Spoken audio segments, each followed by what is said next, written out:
Just an example of how far it can go, and I'm sure you've got stories too, and we'll talk about that in a minute. So in 2009, we're doing a television pilot for Supercoach, the series. And it was very exciting, and I was working with a coach, and I was building the business, and I was about to launch the first Supercoach Academy, and I was really going up here. And I came downstairs, and I was about to fly up to Washington to see George Pransky, who's a friend of both of ours who teaches this. And my wife said to me, "What happened to your face?" I was like, "What do you mean?" She said, "Look in the mirror." And this side of my face had collapsed. And I remember looking in the mirror and thinking, oh, well, I don't have time to think about this because I gotta go up. And I sort of, through the morning, I remember thinking, and this was literally the only thought that I remember from the whole thing was, well, they can film me from the right. and then I thought, well, actually, if that doesn't work, if they need like shots like that, I'm better at radio anyways. and Nina said, you know, are you going to go to the doctor? And I said, well, I don't have time. I got to fly up to Washington. But you know, when I get back, I'll go see a doctor. And I go up to Washington. And I sit down with Dr. Pransky for my coaching session so that I can learn about creativity in the mind and how I can get more out of myself. And he says, what happened to your face? And I said, oh, I don't know. I woke up like this morning. But anyways, I'll go take care of it later. And he said, well, just for me, as a favor, could I take you to the hospital? I'm like, yeah, okay, but I mean, you know, I've just flown up here. I don't want to waste my time. I mean, I've come to learn about this stuff. And so he takes me to the hospital, and it, honest to God, did not dawn on me there could be a problem until I walked into the hospital. The nurse took one look at me and said, we need to take you straight through. Yeah. And it turned out to be Bell's palsy, not a stroke. And it turned out we caught it obviously straight away, and they were able to treat it, and it was fine. But it was a bit of a wake-up call, because I really thought the secret was just get faster. Like if you're struggling to keep up, speed up. You know, if you can't juggle, get better at juggling. If you're overwhelmed, you know, I actually had above my computer for a little while a quote, you know, which is, you know, if the going gets, it's something like if the going gets tough, get tougher. And I really thought that was the secret of success. That was the secret of doing it. And if you couldn't take it, well, you couldn't take it. You know, but I was going to be able to take it, man. I could do it. I could just, and it was a bit of a shock to me when I started to see that wasn't the source of my creativity, because I really thought it was. I thought my quick mind, I thought that was the secret of whatever success I'd had up to that point, was that I was really quick.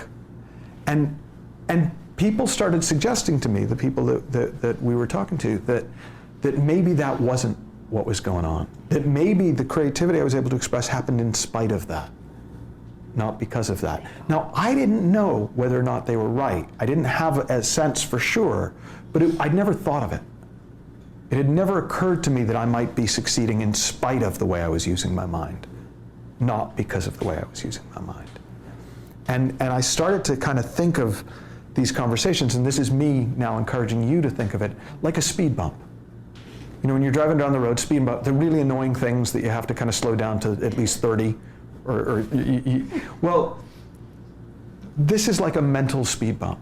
And just while you're here, because what we're both pretty confident you're going to find is that when you slow down up here, you're going to start to notice that it's almost like another mind that you have available to you.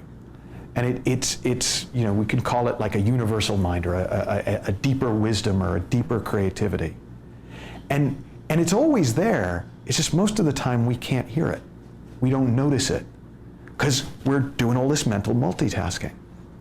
And I sometimes, one of the images I have for it is, it's like, imagine that the answer to any question you want the answer to. And this is creativity, right? Creativity isn't painting. Right? That's one little tiny facet, one little tiny expression of the creative mind, of the infinite creative potential of the mind. Creativity is how you solve the problems you're facing right now. Creativity is the function of the mind that creates your life as a problem in the first place. Right? Creativity is the way the mind works. Thought is creative. And so imagine whatever your biggest problem right now, imagine that the answer was going to appear at the bottom of a swimming pool. And now a swimming pool, if you want to see it, there's two ways to try and see it. One is to dive in and try and get down there. But of course, if you get down there, it's too close. When you're all up in it, not only are you disturbing the water, so you can't see what's down there, but also when you do get down close enough, you're too close and you can't see the big picture. You have no perspective, you're all up in it. Well, the way that you would see the message really easily is if you stepped out of the pool, because when the water settles, it acts like a magnifying glass. And it's not how the mind really works, but it works like that. That when it gets quieter up here, suddenly you just know. How many of you had that experience where you just suddenly know the answer to something? You could have been thinking about it for ages, you could have been working it for ages, you could have been desperately reading every book about it, going online and Googling it, and then just one morning, one afternoon, you're driving, you just know. That's a natural function of the mind. And we tend to think of those as exceptional moments.